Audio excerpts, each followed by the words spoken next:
The state of Florida has issued a Category 5 hurricane warning. All residents must evacuate immediately. Grab your families, your loved ones, and get out. Dad! We won't be able to come for you. Dad!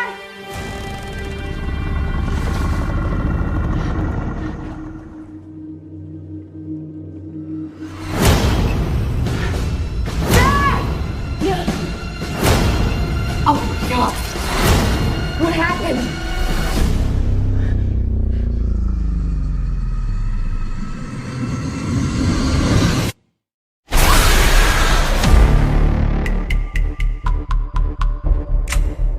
Haley, are you hurt? I'm fine. Hello, can anybody hear me? I'm trapped with my father in our house in Coral Lake. Please send help. Haley! Wait, down here! Pete, you hear that? In less than an hour, we'll be underwater! Banging on the pipes blurs their senses. I can distract them for you. You got this!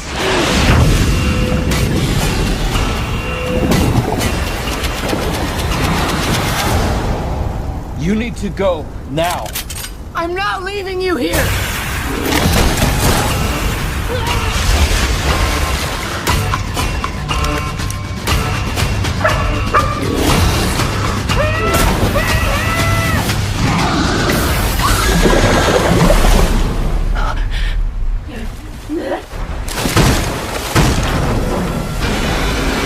Come on, you son of a bitch!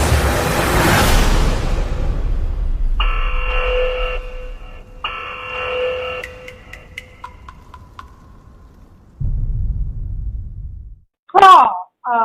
Now I heard you didn't like Crawl. Please tell me why. I mean, I think it was just the horrible bad decisions, and a lot of the stuff didn't make sense to me. Like, I mean, when she finds her father in the basement and he's got a compound fracture and he's bleeding out, I don't know why he lasted so long. I thought he might have went into shock, but a lot of the stuff just making no sense whatsoever. Yeah, I could see that. Actually, I rewatched the film the second time just to kind of brush up before the podcast, and there was a few scenes where I'm just like, wait, what? How is that even possible? But I was like, hey, it's cinema entertainment, whatever. I guess anything is possible. It's cinema entertainment. Like in real life, I feel like they should have been dead. And then she drops her phone there, and she goes and grabs it, and she makes a call right there where the crocodiles can get her, and it's like, are you serious? Right. And then when her dad, especially her dad has just ruined it. I'm just like, why is he so alive? I guess I was just really entertained by the whole concept of the film, more than, I guess, reasoning, if you will. I thought it was a really great concept. The story was great, but then when you go back and watch it again, or when you go back and think, you're just like, wait, what? That doesn't make sense. If I was in that situation, I probably would have been dead. It's like, okay. So, how about this? What is your favorite scene in the movie? My favorite scene, it had to be right there in the beginning where it showed that her father was supporting her when she was swimming, because that showed how my childhood was. My dad always supported me through all my decisions, and it kind of reminded me of my life. So I think that part was my favorite. Okay, yeah. I think my favorite scene was the very first jump scene where, okay, I don't want to spoil it, so For those who have seen it, like that very first jump scene, you remember the very first jump scene, right? When she goes and finally, like, gets to the house where her dad is in that very first jump scene. You remember that part of the jump scare? Yep. Okay, I think that's my favorite scene right there. But then I kind of like, I was so emotional over the dog. I was just like, oh. I think every scene that dog was in was my favorite scene. Okay, how about your least favorite scene? Where he loses his arm. That didn't make any sense to me. I mean, when he lost his arm, he was like still alive, still walking around like he was perfectly fine. It's like, you just lost an arm. Like, how are you still alive? Right, exactly. And this is where I'm thinking, like, okay, well, I guess anything is possible in, like, cinema entertainment because, like, in reality, he should not still be alive at all. But then, And the other part I didn't like was right at the end. The ending wasn't that great for me. Like, it didn't do anything for me. Definitely, yeah. But then I was thinking about it, like, you also look at films like 47 meters. And it's like, okay, how are they, like, surviving this long? You know, like, well, okay, they're submerged in the bottom of the ocean or whatever, and then they get trapped, and then, like, they get out of the, like, they're still alive. Like, why? Yeah, stuff like that. You gotta question. Like, yeah, okay. Only in cinema entertainment. So like that would not be at all. Okay, so how about this? If you were in this situation, what would you have done? If I was in this situation, I mean, I want to make the same mistakes they did. I mean, I think what I would have done was just sit tight and when things did get, I mean, more than likely I would have died. Plain and simple. I wouldn't have lasted as long as they did. I probably would have died if I was in their shoes. That is my true thoughts. Definitely. Same here. I feel like, honestly, I feel like if I was in that situation, the alligators who killed me, I would have killed myself. Because it's like, okay, they're just going to sit here and torture me and just like, torment me. I'm going to kill myself just to make this process quick. Yeah.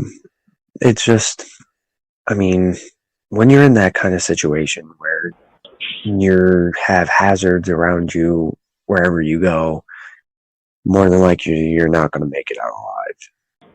Yeah, definitely. But I got a question for you, Stacy. What would you have you done different if you were in that situation? I would have killed myself. Let's see. That's the first thing. Just like kill myself. But let's see. What would I have done differently?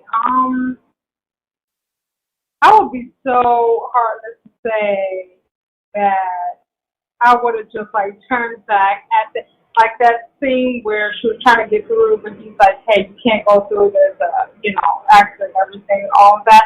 I was just like, "All right, well, I'll just try to ring my dad a little bit later. It's okay, I can't get through." Credits, the credits come up after that.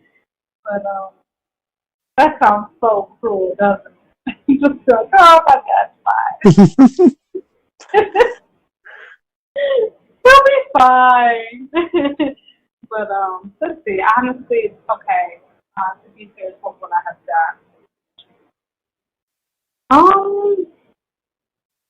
Heck, honestly, I think, in all seriousness, get to the house and I see it's like flooded and the water and everything. The first thing I would have done was probably just call for help. That's the first thing I would call for help. and I would have waited until it help came. That's another thing that didn't make any sense to me. When they get out of the house and they're looking for a way out, they go to the boat that's farther away from them. When there's a boat right there next to the house. Yeah. Because there's the boat all the way across the street from where they are, and then there's a boat right there near the house. That's the police boat that they came in, and they decide to go for the boat across the street than the one right next to them. And it's like, are you serious? Like, you have a way out, but you're taking the longer way out. Yeah. I guess it's all about keeping that, the story going. Keeping the suspense going. And honestly, and this is what I say, a lot of these movies, they're averaging, an hour and a half to 2 hours long, even more, some even longer. A lot of times, they don't even have to be that long. Because when you think about it, just sitting here listening to reason and what you should have done and everything, it's like, okay, you should have taken this boat. Thank you. Instead of going all the way over there, you should have taken that boat. And then we would have got there much quicker. You know what I'm saying? It didn't have to extend, this movie didn't have to extend itself for another 30 minutes. Mm-hmm. But because you had to take the scenic route, where we're forced to sit there for another 30 minutes. If you look at it that way. Now, did the movie, do something for you? I know you enjoyed the movie, but watching it a second time. Watching it a second time, I think the first time was more so for the suspense of it. So all the jump scares, I was so busy, just caught up in, the whole concept of it all and the jump scares. So I didn't really pay attention to, those little scenes, those little scenarios that you're speaking of. Then I decided to watch it again, and I'm just like, oh, yeah, not just you, just, thinking, why, this isn't real. If this was real life, this would not be real. So I guess the second time watching it was more so to really pay close attention to how the events build up. I'm like, oh, that dad, he is one super dad right there. He's superhuman or something. He has to be superhuman because in real life, he would have been gone. He would have been dead. In real life, I don't even know if he would have been alive, even when his daughter got to him. I think he would have been just dead. But hey, let's drag it on out.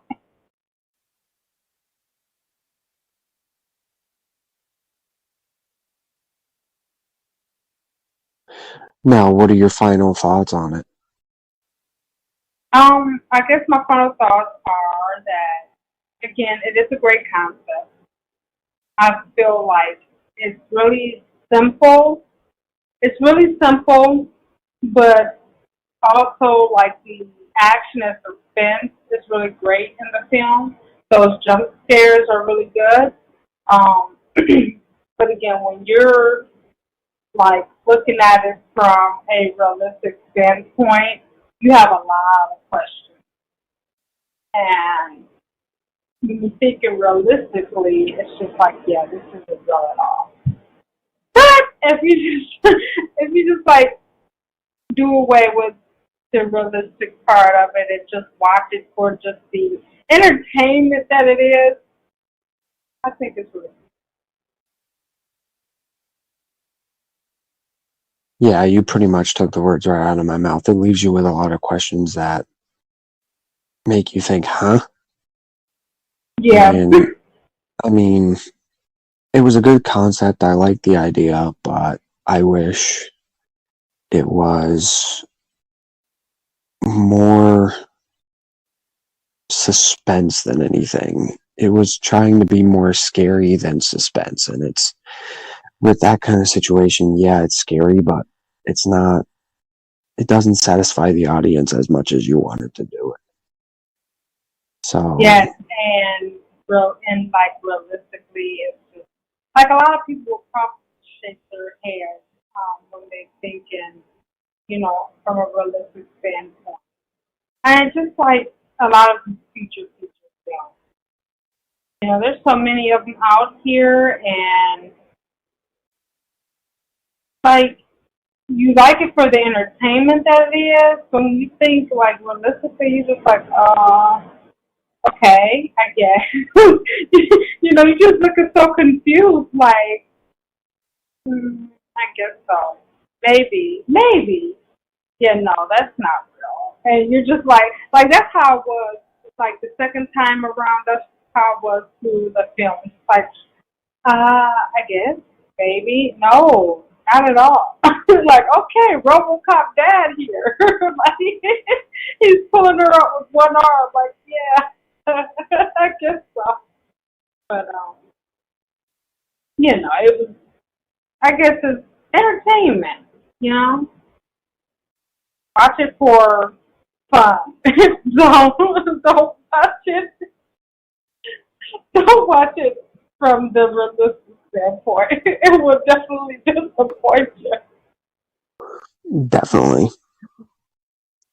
But then when you also think of from that, like, say, if these movies show how things would be realistically in movies, then we wouldn't really have much of a movie. It's like, okay, here these people are stranded and you have a horde of alligators after them. Yeah, one bite them, okay, that's it, they're dead, in credits, like in less than, let's see, I'm going to say less than, not even an hour, not even, maybe what was that, 30, 40 minutes, around 30 minutes or so when the main event started happening, when she got to the house and found her dad, probably less than 30 minutes. It's like that first crocodile or alligator, in credits. Yeah, and they showed it realistically. Yeah, realistically, it didn't make any sense. No, it didn't. Not at all. I really think it's like it's all the imagination when it comes to filmmaking. Like, how do we take this to the next level? How do we keep the audience engaged? I think it's all about that, really. Like, we know realistically that events like this just can't happen, at least not in the movie. We know that. That's why they call it fiction. Well, any more thoughts about it, or is that it? That's it for me. And I think that's it for me. Well, there you have it, folks. It's the episode of Crawl, and if you want to save a lot of money, do not watch this movie. It will give you a lot of questions that don't make any sense, so please stay away from the movie.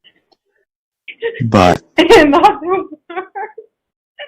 you do want to see a Crawl, releases on September 24 in VOD and October 15th for DVD and Blu-ray. Thanks for listening. Until next time, stay scared.